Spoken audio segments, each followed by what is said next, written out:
नमस्कार दोस्तों, स्वागत है आप सभी का हमारे YouTube चैनल विनीत वर्मा पर। दोस्तों आज बात करेंगे एक ऐसा हमारा सामने जो समस्या बन के चल रही थी, एक जो टैक्स से लेकर हमारा एक है, और वहाँ पे हम बात करेंगे नेचुरल जस्टिस सिद्धांत की। तो नेचुरल जस्टिस सिद्धांत जो है हमारे टैक्सेशन लॉ में कहाँ पे लागू होता है, तो उसी संबंध में हमारी माननीय उच्चतम न्यायालय ने एक निर्णय दिया है, तो उसको देखते हैं। तो बात करेंगे आज यहाँ पर हम जीएसटी अधिनियम की धारा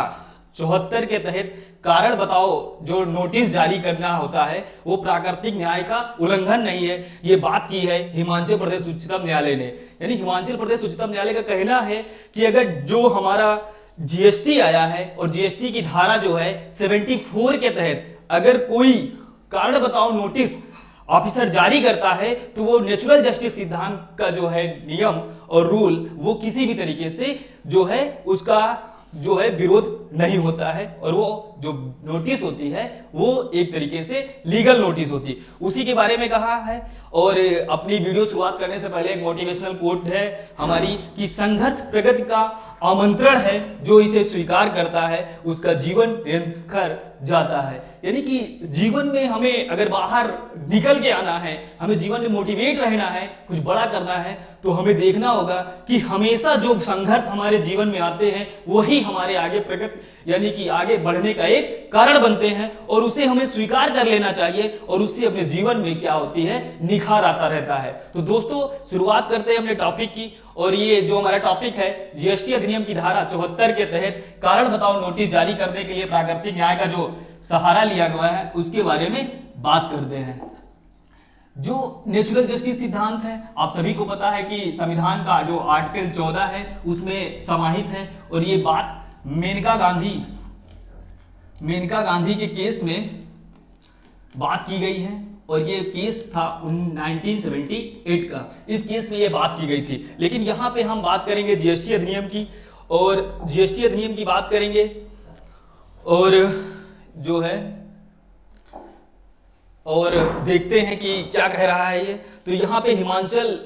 प्रदेश उच्च न्यायालय के हाल ही में केंद्रीय वस्तु एवं सेवा कर अधिनियम 2017 के तहत एक मामले का फैसला सुनाया है, और यह याचिका मेसर्स हिमालय वेलनेस कंपनी द्वारा दायर की गई थी, जिसमें केंद्रीय वस्तु एवं सेवा कर जीएसटी अधिकारियों द्वारा जारी जो कारण बताओ नोटिस है उसको चुनौती दी गई थी। यानी कि एक मामला था जो वस्तु एवं सेवा कर से संबंधित था, उसकी 76 के द्वारा क्या हुआ था कि एक नोटिस जारी की गई थी अधिकारियों के द्वारा, और वो जो नोटिस जारी किया गया था वहां पे जिस के विरुद्ध जारी किया गया था वो कह रहे थे कि ये नेचुरल जस्टिस सिद्धांत के अगेंस्ट है। तो यहां पे बताया गया था कि ये नेचुरल जस्टिस सिद्धांत के अगेंस्ट नहीं है, और इसी मामले में हम पूरी बात देखते हैं कि यहाँ पर कंपनी की कई राहतें मांगी गई थी, जिसमें कारण बताओ नोटिस को रद्द करना भी शामिल किया था, जिसमें ब्याज और जुर्माने के साथ जो राशि थी उसकी मांग की गई थी। लेकिन इस मामले की में माननीय उच्चतम न्यायालय के जो न्यायाधीश थे वो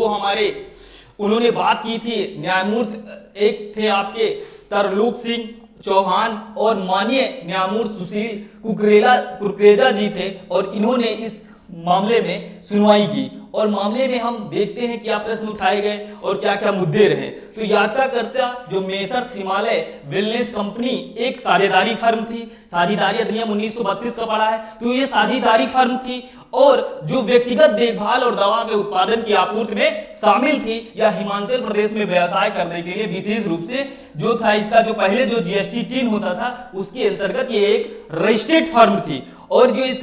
और इसमें जो माल और सेवा कर की व्यवस्था के अंतर्गत जो हमारा नया जो आया जीएसटी उसके अंतर्गत भी ये पंजीकृत एक संस्थान थी, और पंजीकृत संस्थान होने के कारण इस जो पूरे मामले में जो याचिकाकर्ता के द्वारा 2017 और 18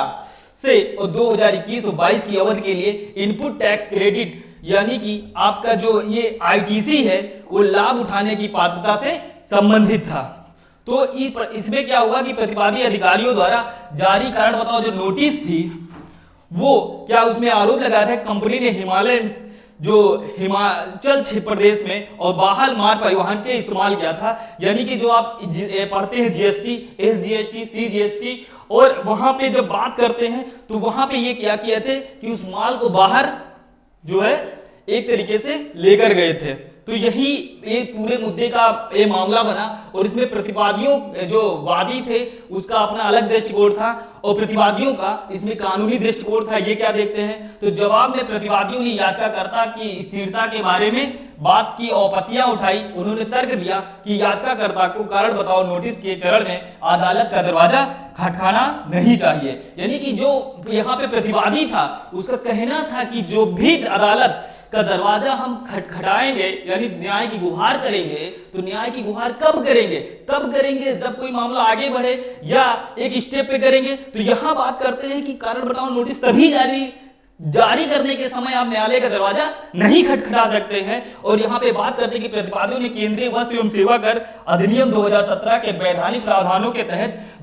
जो वैकल्पिक उपायों की उपलब्धता पर भी प्रकाश डाला गया था और उनके अनुसार याचिका द्वारा कारण बताओ नोटिस के जो निर्णय के बाद जीएसटी अधिनियम के तहत उपयुक्त अधिकारियों के समझ अपनाया गया जो उपाय अपना सकता था। यानी कि वो जीएसटी अधिनियम के अंतर्गत वो कारण बताओ नोटिस जारी कर दिया जाता है और जारी करना किसी भी तरीके से प्राकृतिक न्याय के सिद्धांत का उल्लंघन नहीं है, ये कहा गया। फिर देखते हैं कार्रवाई और न्यायालय का इस पर विश्लेषण क्या है। तो यहाँ पे बात की गई, न्यायालय ने प्रतिवादियों द्वारा उठाई गई आपत्तियों की समीक्षा की और इस तथ्य पर विचार किया कि याचिकाकर्ता को केवल कारण बताओ नोटिस प्राप्त हुआ है और मामले पर अभी तक निर्णय नहीं हुआ था। न्यायालय ने कहा कि भारत के संविधान का जो अनुच्छेद है 226 जो उच्च न्यायालय को रिट याचिकाओं पर विचार करने का विवेक देता है, लेकिन केवल असाधारण परिस्थितियों में इन अपवादों में मौलिक अधिकार, प्राकृतिक न्याय, अतिरिक्त जो है अधिकार क्षेत्र का उल्लंघन शामिल है। यानी कि आप सभी को पता है कि हमारे सुप्रीम कोर्ट में आर्टिकल 32 के अंतर्गत और हाई कोर्ट में 226 के अंतर्गत हम क्या कर सकते हैं, कारण बताओ ये जो हम रीट अधिकारता के अंतर्गत जा सकते हैं और रीट अधिकारता के अंतर्गत किसी भी तरीके से आपका अगर नेचुरल जस्टिस सिद्धांत का फॉलो नहीं किया गया है या आपके फंडामेंटल राइट का वायलेशन हुआ है तब आप हाई कोर्ट में जा सकते हैं। लेकिन सुप्रीम कोर्ट में जाने का एक ही तरीका है, वो है केवल आपके फंडामेंटल राइट। यहां से क्वेश्चन भी बनता है कि किस अधिकारता में, किस अधिकार क्षेत्र में सुप्रीम कोर्ट से ज्यादा हाई कोर्ट के पास पावर है। तो हम देखते हैं कि रीट अधिकारता के क्षेत्र में सुप्रीम कोर्ट से ज्यादा जो पावर है वो हाई कोर्ट के पास है, ये क्वेश्चन भी बनता है। तो ये पूरा हमारा मामला रहा और आगे देखते हैं कि इस मामले में क्या है। तो ये पूरी विश्लेषण आपने जब देखा तो यहाँ पे जो बात हुई है तो इस बात में आपने एक बात ही क्लियर पाया कि जब भी इनकम टैक्स अधिकारी क्या करता है कि वो अगर किसी भी प्राधिकरण के खिलाफ यानी कि कोई भी फर्म हो, कोई भी कंपनी हो, अगर उसमें जो 70 ये 4 सेक्शन है इसके तहत उस प्राधिकरण के खिलाफ अगर कारण बताओ नोटिस जारी करता है तो कारण बताओ नोटिस जारी करने के बाद वो क्या कर सकता है कि वहां पे किसी भी तरीके से आपके नेचुरल जस्टिस सिद्धांत का जो है वायलेशन नहीं होता है और केवल आप इस आधार पर जो हाईकोर्ट या सुप्रीम कोर्ट ने अपील नहीं कर सकते हैं कि आपके जो सुनवाई का अधिकार है, जो आपको वहां पे देखा था कि जो नेचुरल जस्टिस सिद्धांत के जो आपने 3 सिद्धांत, एक तो प्रशासनिक विधि में पढ़ा होगा और जब आर्टिकल 14 पढ़ा होगा तब भी बताया जाता है और विधिशास्त्र में भी इस बात को बताया जाता है। तो किसी भी तरीके से उसको वायलेट नहीं करता है और अधिकारी के द्वारा जब भी कारण बताओ नोटिस किसी प्राधिकारी के द्वारा जारी किया जाता है किसी कंपनी या किसी संस्थान के खिलाफ, तो किसी भी तरीके से वस्तु एवं सेवा कर की धारा जो 74 का अगर प्रयोग किया गया है तो वहां पे आपके किसी भी नियम और कानून को क्या किया गया है, वहां पे वो फॉलो किया गया है और किसी भी तरीके से उसका उल्लंघन नहीं किया गया है। ये बात कही है हिमाचल प्रदेश उच्चतम न्यायालय ने। तो दोस्तों मैं अपनी वीडियो को यहीं पे समाप्त करता हूं और आशा करता हूं कि आपको जो मैं डाटा दे रहा हूं वो काफी सब हेल्प करेगा और आपकी जानकारी के लिए बेस्ट रहेगा। जय हिंद दोस्तों।